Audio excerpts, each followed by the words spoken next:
ಪ್ರದೀಪ್ ಈಶ್ವರು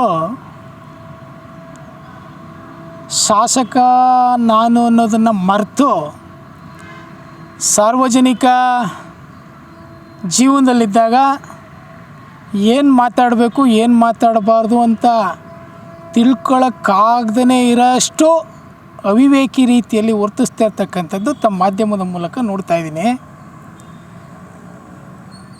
ಪ್ರದೀಪ್ ಈಶ್ವರ್ ಅವರೇ, ನಾನೊಬ್ಬ ಸಾರ್ವಜನಿಕನಾಗಿ ಒಬ್ಬ ಪಕ್ಷದ ಮುಖಂಡನಾಗಿ ನಿಮ್ಮನ್ನು ಪ್ರಶ್ನೆ ಮಾಡ್ತಾಯಿದ್ದೀನಿ. ನಿಮ್ಮ ಮಾತುಗಳನ್ನು ನಿಮ್ಮ ಕೆಲಸದಲ್ಲಿ ತೋರಿಸಿ. ನಿಮ್ಮ ಕ್ಷೇತ್ರದ ಚಿಕ್ಕಬಳ್ಳಾಪುರದ ಜನತೆ ನಿಮಗೆ ಓಟ್ ಕೊಟ್ಟಿರ್ತಕ್ಕಂಥದ್ದು ನಿಮ್ಮ ಕೆಲಸ ಮಾಡಿ ಅಂತ.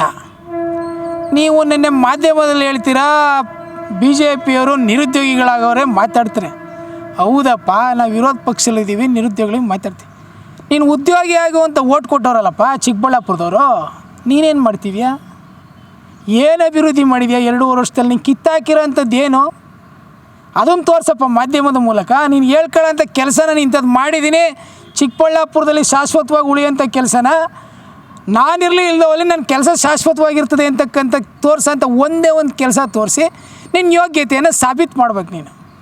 ನೀನು ಅದನ್ನು ಬಿಟ್ಟು ಈ ಚೈಲ್ಡ್ ಚಪಾತಿಗಳ ಥರ, ಈ ಅವಿವೇಕಿಗಳ ಥರ, ಈ ಹುಚ್ಚುಚ್ಚು ರೀತಿಯಲ್ಲಿ ವರ್ತನೆ ಮಾಡೋದಿದೆಯಲ್ಲ, ಅದು ನಿಮ್ಮ ಶಾಸಕ ಸ್ಥಾನಕ್ಕೆ ಗೌರವ ಥರ ಅಂತ ಕೆಲಸ ಅಲ್ಲ. ಚಿಕ್ಕಬಳ್ಳಾಪುರದ ಜನತೆಗೆ ಮಾಡ್ತಾ ಇರ್ತಕ್ಕಂಥ ದ್ರೋಹ. ನೀವು ಅಪ್ಪಿತಪ್ಪಿ ನೀವು ಶಾಸಕರಾಗಿ ಇನ್ನೊಂದು ವರ್ಷ, 1.5 ವರ್ಷ, 2 ವರ್ಷ ಇರ್ತೀರೋ ಇರಲ್ವೋ ಗೊತ್ತಿಲ್ಲ. ಅದಕ್ಕೆ ಗೌರವ ಥರ ಅಂತ ಕೆಲಸ ಮಾಡಬೇಕು ಹೊರತು ಯಾರು ಮಾತೆತ್ತಿದ್ರು ಅವ್ರಿಗೆ ಏಕವಚನದಲ್ಲಿ ಮಾತಾಡಿ ಚರ್ಚೆಗೆ ಬನ್ನಿ, ಸವಾಲಿಗೆ ಬನ್ನಿ ಅಂತ ಆಗ್ತಕ್ಕಂಥದ್ದು ನೀವು ಚರ್ಚೆ ಸವಾಲು ಹಾಕಿದ್ರೆ ಕೇಳ್ಕೊಂಡು ಕೂತ್ಕೊಳ್ಳೋಂಥಕ್ಕೆ ನಾವೇನು ಬಳೆ ತುಟ್ಟಿದ್ದೀವ?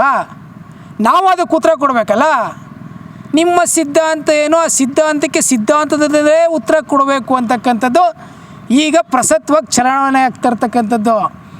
ನೀವು ದಯಮಾಡಿ ವಿವೇಕತನದಿಂದ ಮಾತಾಡಿದ್ರೆ ಮಾತಾಡೋರು ನಿಮಗೆ ವಿವೇಕತನದಿಂದನೇ ಉತ್ತರವನ್ನು ಕೊಡ್ತಾರೆ ಅಂತಕ್ಕಂಥದ್ದನ್ನು ತಮ್ಮ ಮಾಧ್ಯಮದ ಮೂಲಕ ಹೇಳ್ತಾಯಿದ್ದೀನಿ. ಇವ್ರು ಹೇಳ್ತಾರೆ ಸರ್ಕಾರಿ ಶಾಲೆಯಿಂದ ನಾವೆಲ್ಲ ಬಡವ್ರ ಮಕ್ಕಳಿಗೆ ಎಜುಕೇಷನ್ ಕೊಡ್ತೀವಿ, ಹಂಗೆ ಮಾಡ್ತೀವಿ. ಸರ್ಕಾರಿ ಶಾಲೆಯಿಂದ ಎಜುಕೇಷನ್ ಕೊಡದೇನು ಇವ್ರ ಅಪ್ಪನ ಮನೆ ದುಡ್ಡಲ್ಲ, ಸಾರ್ವಜನಿಕರು ದುಡ್ಡು. ನೀವು ಒಳ್ಳೇದು ಮಾಡಬೇಕು ಅಂತ ಅಂದರೆ ನೀವು ನೀಟ್ ಅಕಾಡೆಮಿ ಮಾಡಿದೆಯಲ್ಲಪ್ಪ, ಅಲ್ಲಿ ಕೊಡು ಬಡವ್ರ ಮಕ್ಕಳಿಗೆ. 3.5 ಲಕ್ಷ ಯಾಕಪ್ಪ ಫೀಸ್ ತಗೋತಾ ಇದೆಯಾ ನೀನು? ಇಷ್ಟೆಲ್ಲ ಮಾತಾಡೋರು ನಿಮ್ಮ ಸಂಸ್ಥೆಯಲ್ಲಿ ಕೊಡ್ಸಪ್ಪ. ಒಂದು 200 ಜನ 300 ಜನ ಮಕ್ಕಳಿಗೆ, ಬಡವ್ರ ಮಕ್ಕಳುಗಳಿಗೆ, ದಲಿತ ವಿದ್ಯಾರ್ಥಿಗಳಿಗೆ, ಹಿಂದುಳಿದ ವರ್ಗಗಳ ವಿದ್ಯಾರ್ಥಿಗಳಿಗೆ ಉಚಿತವಾಗಿ ಶಿಕ್ಷಣ ಕೊಡು. ಅಲ್ಲಿಂದ ಮುಂದಕ್ಕೆ ಬರೋಂಥ ಕೆಲಸ ಆಗಲಿ. ನಿನ್ನ ಸಾಧನೆ ಚಿಕ್ಕಬಳ್ಳಾಪುರ ಕ್ಷೇತ್ರದಲ್ಲಿ ಶೂನ್ಯ. ನಿನ್ನ ಸಾಧನೆ ಶೂನ್ಯ. ನೀನು ನಿನ್ನ ಬಿಂಬಿಸ್ಕೊಳ್ಳೋದಕ್ಕೋಸ್ಕರ ಮಾಧ್ಯಮದ ಮೂಲಕ ಹೇಳಿಕೆಯನ್ನು ಕೊಟ್ಟು ಇಡೀ ಪ್ರಪಂಚದಲ್ಲಿ ಬೆತ್ತಲೆ ಆಗೋಂಥ ಕೆಲಸ ಮಾಡ್ಕೊಳ್ಳೋಕೆ ಹೋಗಬೇಡ. ದಯಮಾಡಿ ವಿವೇಕತನದಿಂದ ವರ್ತಿಸಿದ್ರೆ ಚಿಕ್ಕಬಳ್ಳಾಪುರದ ಜನತೆ ಮತ ಆಗಿರೋದಕ್ಕೂ ಒಂದು ಗೌರವ ಬರುತ್ತೆ ಅಂತಕ್ಕಂಥದ್ದನ್ನು ತಮ್ಮ ಮಾಧ್ಯಮದ ಮೂಲಕ ಹೇಳ್ತಾ ಇದ್ದೀನಿ.